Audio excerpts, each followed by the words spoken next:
Assalamualaikum warahmatullahi wabarakatuh.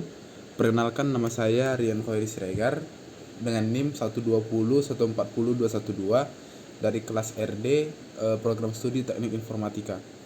Di sini saya akan memberikan ceramah singkat mengenai materi-materi resume pada minggu ke-9 sampai minggu ke-15. Intinya pada minggu ke-9 dan minggu ke-15 ini berceramah tentang Al-Quran. Bismillahirrahmanirrahim. Berikut saya mulai. Yang pertama itu ada mukjizat Al-Quran. Pada mukjizat Al-Quran ini merupakan mukjizat satu-satunya mukjizat permanen Allah hingga akhir kelak. Al-Quran pada dasarnya ialah sebagai pedoman umat muslim untuk menghadapi kehidupan dan menjalankan syariat Allah Subhanahu wa taala. Dan Al-Quran ini juga merupakan salah satu bukti bahwa Rasulullah itu adalah utusan Allah, yang dimana Rasulullah Shallallahu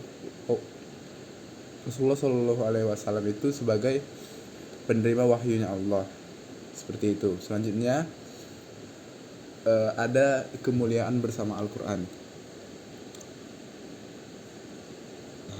Di dalam kemuliaan ini terdapat beberapa kemuliaan Al-Quran, yang dimana itu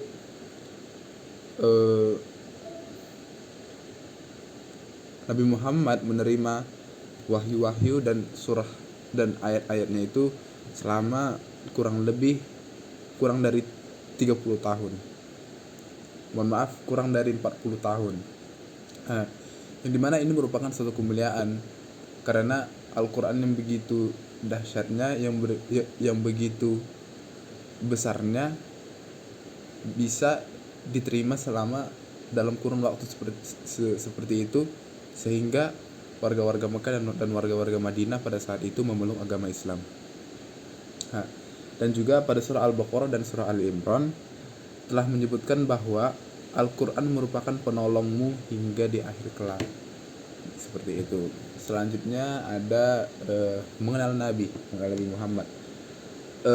Nabi Muhammad memiliki 4 sifat. Yang pertama itu Siddiq. Siddiq artinya orang yang jujur. Tabligh artinya orang yang bijaksana. Selanjutnya ada Fatonah. Fatonah artinya orang yang cerdas. Dan amanah. Amanah artinya adalah orang yang bisa diberi kepercayaan. Sifat-sifat ini harus kita teladani sebagai bentuk kecintaan kita kepada Nabi Muhammad SAW. Sebenarnya tidak ada ruginya dalam meneladani sifat-sifat ini, karena sifat-sifat ini merupakan sifat-sifat yang terpuji, seperti itu. Dan terbukti bahwa pada saat itu ada sekumpulan orang kafir yang mengatakan bahwa setiap perkataan dan ucapan yang dilontarkan oleh Nabi ialah sebuah kebenaran dan sebuah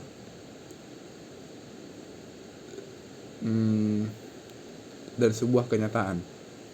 Dan Nabi Muhammad juga memiliki nubuwah karena dapat menyampaikan berita besar kematian dan hari pembalasan.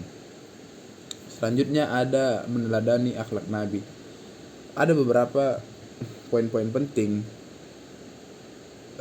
yang dimana Nabi Muhammad itu sebagai utusan Allah dan sebagai penyempurna akhlak manusia dan pemberi petunjuk. Dan di sini kita dituntut untuk bagaimana meneladani akhlak Nabi Muhammad SAW. Yang pertama yaitu menebar kasih sayang kepada siapapun. Yang kedua yaitu memiliki pendidikan yang paling baik. Yang ketiga ialah tidak mencela siapapun. Yang keempat adalah tidak ada yang lebih baik dari perannya sebagai suami dan ayah. Yang kelima, perannya sebagai pemimpin. Yang keenam, sangat baik kepada orang lemah. Yang ketujuh, memudahkan urusan orang lain. Selanjutnya ada mempersiapkan generasi. Di zaman yang modern ini, ya kita ketahui telah berkembang budaya-budaya, baik itu budaya barat, budaya Korea, budaya lainnya yang bertentangan dengan ajaran agama Islam. Nabi Muhammad SAW juga pernah berkata bahwa lebih baik pahala 7 kali kepada orang-orang yang dia beriman kepadaku tetapi tidak pernah berjumpa denganku daripada orang yang pernah bertemu kepadaku. Seperti itu kata Nabi Muhammad. Nah, bagaimana mempersiapkan generasi yang baik ini ialah tidak hanya membaca Al-Quran saja, tetapi lebih kepada pengamalan Al-Quran dan melaksanakan hal itu di kehidupan sehari-hari secara teratur dan istiqomah. Setelah itu mengajarkan kebaikan. Nabi Muhammad SAW diutus ke muka bumi ini sebagai guru dari segala guru, yang dimana dia mengajarkan keteladanan dan akhlak yang baik kepada seluruh umat manusia.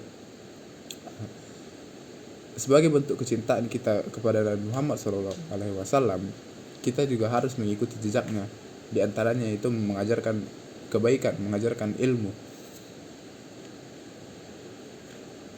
Kebaikan-kebaikan yang di sini yang dimaksud ialah kebaikan yang sesuai dengan ajaran Al-Quran, di mana pahalanya itu seperti pahala jariyah, yang dimana ketika kita meninggal pahalanya masih ada, masih terus berlanjut, tidak terputus sampai ilmu tersebut tidak diajarkan lagi kepada siapapun. Tetapi jika masih diajarkan maka pahalanya masih akan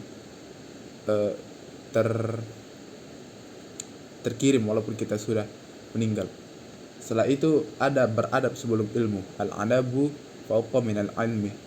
Itu yang artinya adalah adab itu di atas ilmu. Hal ini menjelaskan bahwa orang yang beradab sudah pasti berilmu, tapi orang yang berilmu belum tentu beradab. Di sini banyak contoh kejadian kasus seperti di Indonesia. Banyak orang cerdas, banyak orang yang lulusan sarjana, lulusan profesor, tetapi ketika dia dihadapkan oleh suatu kenikmatan dunia, dia kufur. Itu artinya dia tidak beradab. Seperti juga berkembangnya pendidikan pada masa dinasti Umayyah, dinasti Abbasiyah, dinasti yang lainnya. Perkembangan ilmu pengetahuan itu seperti ilmu kedokteran, ilmu politik, ilmu hukum, ilmu filsafat, ilmu perhitungan, ilmu perbintangan, dan ekonomi yang sangat melesat. Nah, semua berkembang secara cepat, tetapi tidak dalam waktu yang begitu lama. Dikarenakan apa? Karena kayak terdapat sebuah kelalaian di situ, karena ilmu tersebut tidak diiringi oleh adab. Begitulah. Maka kesimpulannya ialah, maka dari itu bentuk ilmu harus diiringi dengan adab supaya menjadi insan yang bertakwa sekaligus berkualitas akan ilmu yang telah didapatkan. Mungkin itu saja ceramah singkat saya mengenai materi agama. Mohon maaf apabila saya ada kesalahan. Wabillahi taufiq wal hidayah. Wassalamualaikum warahmatullahi wabarakatuh.